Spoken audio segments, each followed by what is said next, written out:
Oke, jadi mari kita coba bahas lagi mengenai serialnya dari Oshinoko. Dan kali ini tuh masih mengenai tentang chapter ke-121-nya itu sendiri. Mengenai apa yang akan Aqua lakukan untuk si Ruby. Ya, setelah ia mendengar pernyataan kalau Ruby setidaknya itu mengenal Dr. Goro di masa lalu. Dan peristiwa akhir-akhir ini yang dialami sama si Aqua mengenai kemunculannya dari Nyonya Tendoji, perubahan sikapnya si Ruby saat mulai memerankan karakter dari Ai, serta gerak-gerik Ruby yang sepertinya pernah beberapa kali pergi diam-diam untuk kembali ke rumah ibu lamanya. Ya, walaupun tidak secara gamblang kayak ngomong aku ini Dr. Guru loh, Ruby gitu kan. Aku pikir Aqua nantinya akan bersikap lebih tenang sembari memikirkan bagaimana caranya untuk bisa terus berada di dalam rencana balas dendamnya.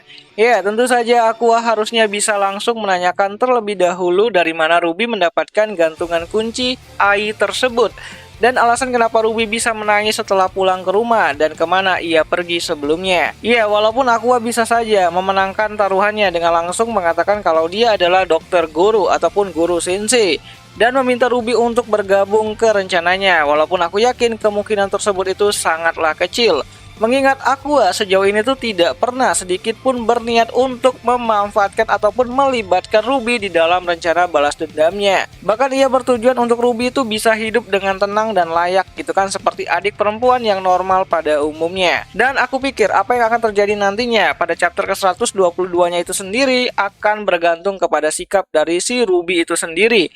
Jika saat Aqua mempertanyakan mengenai Goro dan mainan kunci tersebut, Ruby menjawab jujur, maka bisa saja Aqua juga akan berjawab jujur. Tapi jika Ruby mengelak dan menghindari percakapan dengan Aqua saat itu, maka alur cerita akan kembali seperti semula. Ruby dan Aqua masih belum mengetahui identitas mereka masing-masing.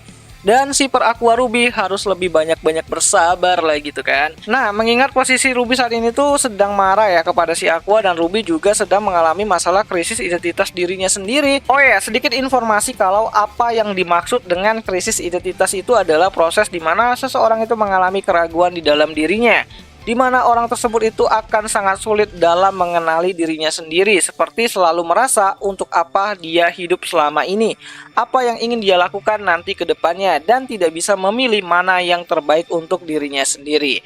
Bahkan ada suatu kasus di mana orang tersebut itu bahkan tidak bisa mengenali dari mana ia berasal, dan proses tersebut itu biasanya dialami oleh anak-anak remaja masa pubertas gitu. Nah, jadi kira-kira menurut kalian keadaan mana yang akan lebih masuk akal yang akan terjadi ke depannya? Ruby dan Aqua saling mengakui diri mereka masing-masing, atau malah momen berharga di chapter ke-121 kemarin akan berakhir dengan Aqua dan Ruby masih saling tidak mau berbicara? Coba tulis pendapat kalian di kolom komentar, siapa tahu menarik. Dan ya, itu sajalah dulu mengenai video kali ini, dan sampai jumpa di pembahasan anime lainnya. Jani.